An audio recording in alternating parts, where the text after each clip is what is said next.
ఇన్ని సంవత్సరాలు ఇండస్ట్రీలో ఉన్నారంటే కారణం మా నాన్నగారు. ఆయన ఉన్న రోజులు నాతోటి సినిమాలు చేసి హిట్లు ఇచ్చి నన్ను ఒక సక్సెస్ఫుల్ యాక్టర్ చేశారు. ఆయన లేనప్పుడు కూడా ఆయన టైటిల్ నాకు ఇచ్చి ఈ సినిమాతో బ్లెస్ చేస్తున్నారు. సో అది బరువుగా బాధ్యతగా ముందు ఫీల్ అవుతున్నాను. నాకు తప్పకుండా మంచి పేరు కాపాడతారని డెఫినెట్గా మాటిస్తున్నాను అందరికీ.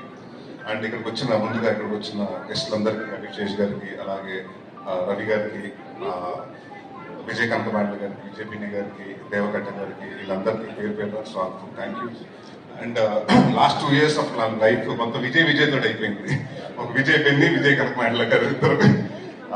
ప్లీజ్ ఇద్దరండి. వరుసగా ఫ్లాప్లు వస్తుంటే ఆ టైంలో నేనేం చేద్దామని నేను క్రాస్ రోడ్స్ వచ్చినప్పుడు ఈయన కలిసారు నాకు, విజయ్ గారు. ఈయన వచ్చి, లేదండి మహర్షి చూశాను, మీరు కొంచెం కొత్తగా